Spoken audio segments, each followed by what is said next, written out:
Bonjour à tous, j'espère que vous allez bien. Ça fait quelques semaines que j'avais pas fait de vidéo où on parlait ensemble, enfin où je parlais et que vous m'écoutiez.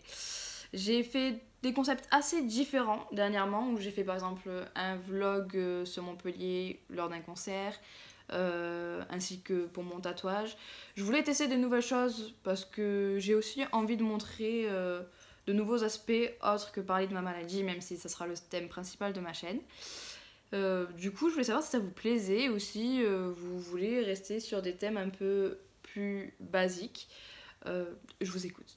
Du coup, aujourd'hui, je reviens un petit peu aux fondamentaux, si on peut dire ça comme ça, parce que je vous avais dit que j'allais bientôt recevoir ma perruque et que j'allais bientôt aller sur Marseille faire des examens un peu plus approfondis. C'est ce que j'ai fait. Donc, j'ai reçu ma perruque que je porte actuellement. J'ai pas encore rasé ma tête. J'attends un peu parce que je suis pas satisfaite de la perruque et que j'ai pas commencé la vraie chimio, si on peut dire ça comme ça. J'ai fait un sous-traitement qui fait que j'ai reperdu mes ongles, donc c'est des capsules. Je vous en avais déjà parlé, je crois. C'est des faux. J'ai encore mes cheveux en dessous, mais ça m'empêche pas pour le moment de mettre la perruque pour pouvoir m'habituer. Pour vous dire la vérité, c'est la deuxième fois que je la mets. La première fois, j'ai été choquée, j'ai pas apprécié du tout la perruque parce que je l'ai pris assez différente de ma couleur initiale, de ce que j'ai l'habitude d'avoir. Il y a des racines, j'ai fait exprès de la prendre comme ça. Sauf que de base, je pensais pas qu'elle était comme ça, je croyais que l'arrêt était au milieu. Mais en fait, à ma grande surprise, l'arrêt n'est pas au milieu. Du coup, j'ai du mal. Vous pouvez me dire dans les commentaires si vous aimez ou si vous aimez pas. Je prends tout, si vous aimez tant mieux. Si vous aimez pas, ben bienvenue au club. Du coup, je pense que je vais en commander d'autres. Je vais essayer d'en commander une avec une frange, mais c'est vrai que c'est rare d'avoir des perruques avec des franges. Donc pour le moment, on voit un peu mon front, ce qui est assez désagréable pour moi.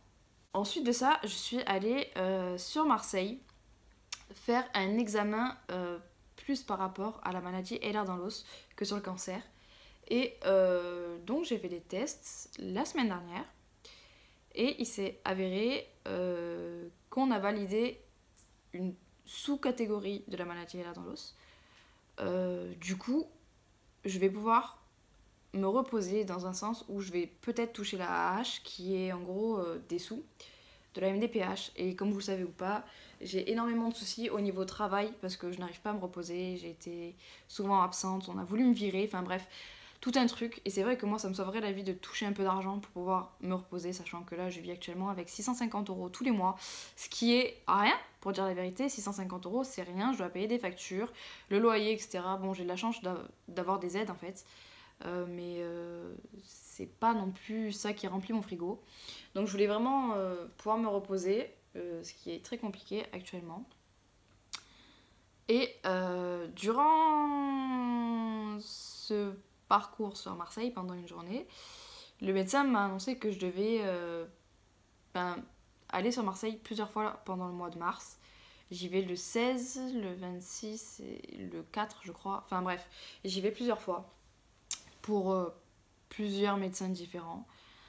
Dont un qui est un professeur qui s'occupe du don d'organes. C'est assez compliqué à parler dans le sens où j'étais pas prête en fait.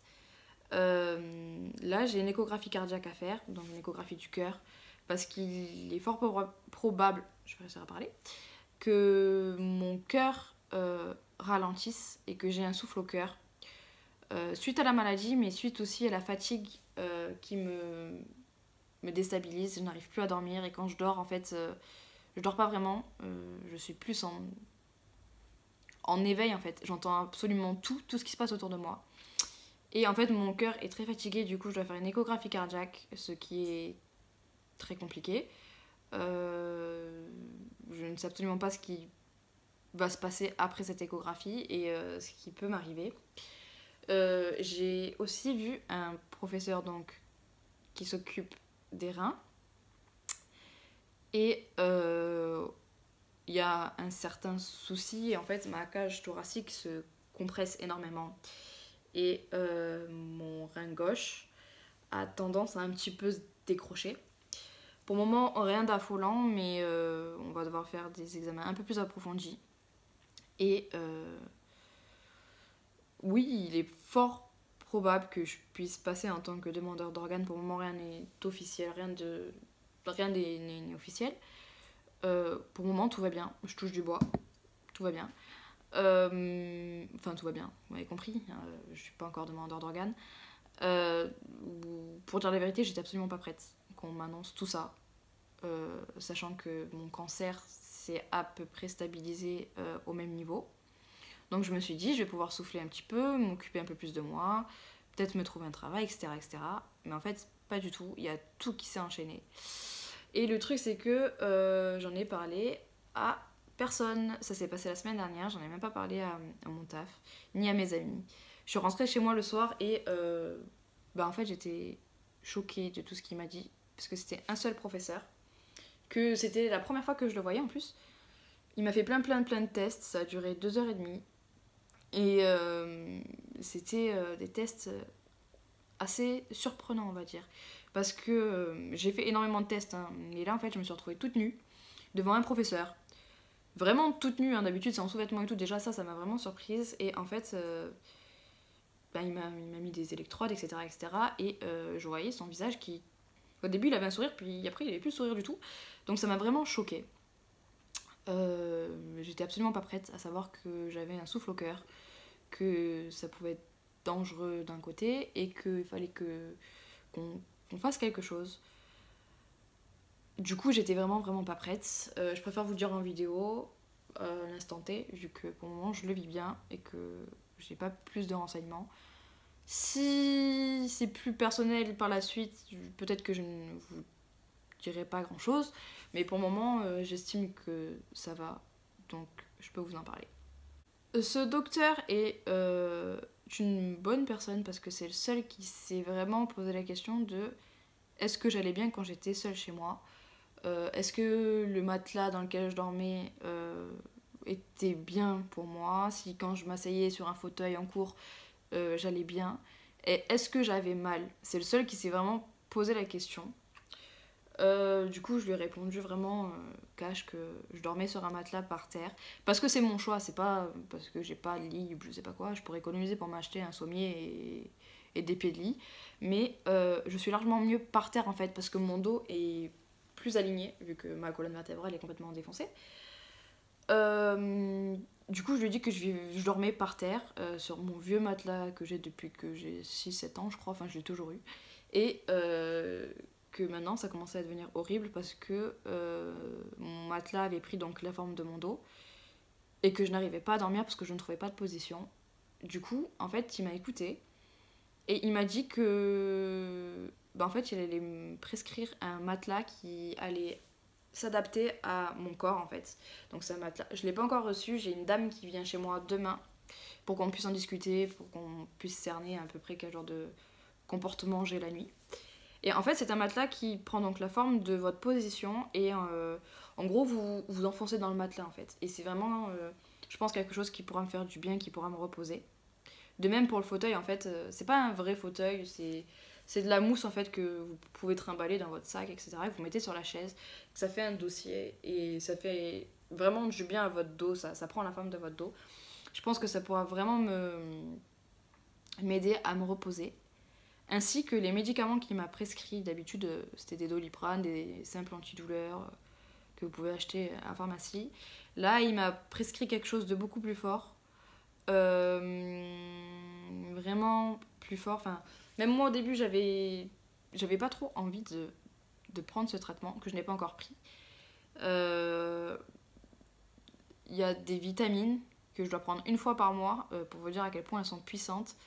Et il y a l'espèce de patch en fait que par exemple quand je me luxe l'épaule, je mets un patch et en fait ça va endormir la partie du corps là où j'ai mal pendant quelques heures.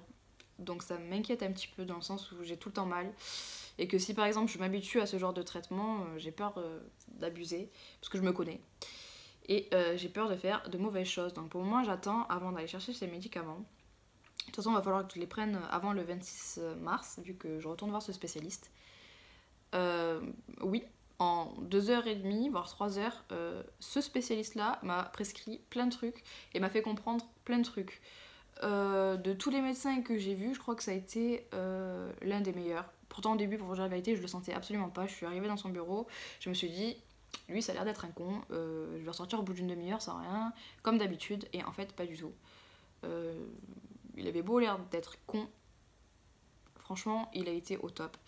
Euh, du coup, je vais vraiment reprendre contact avec lui, vraiment me faire suivre par lui et exclusivement lui pour le moment. Je vous donnerai peut-être ses coordonnées plus tard pour les gens qui se posent des questions sur les maladies génétiques. Il fait pas que LR dans l'os. D'abord, j'attends de continuer un petit peu avec lui pour voir si c'est vraiment quelqu'un de bien ou si en fait je me suis complètement trompée. Et je vous donnerai ses coordonnées. En attendant, c'est assez compliqué pour moi actuellement, que ce soit en termes médical, comme vous pouvez le voir, vu que je vous ai dit pas mal de choses, que sur le plan travail, vu que ma formation se finit en mai, que j'ai toujours rien trouvé, ni de travail, etc., et que je n'arrive pas à travailler correctement dans le sens où je suis fatiguée et que les patrons ne comprennent pas trop. Du coup, je me cherche et il faut vraiment que je trouve quelque chose. Donc, c'est pour ça que là, ça fait 2-3 semaines que j'avais pas sorti de vidéo autre que les vlogs. Que j'ai eu un plaisir fou à tourner. D'ailleurs, je voulais savoir si ça vous plaisait et si vous voulez vraiment que je continue, en plus des vidéos de d'habitude, à faire ce genre de vidéos. Parce que j'adore vraiment tourner ce genre de vidéos. Et j'espère que cet éclaircissement de ma situation pourra aider quelques personnes, aider à comprendre la situation de pourquoi je suis plus trop présente, etc. etc. Et si vous avez des questions, n'hésitez pas à me les poser, que ce soit en commentaire ou en privé, sur Snap, Instagram ou par mail. Il y a tout qui est en description. N'hésitez pas, je prendrai un plaisir à vous répondre.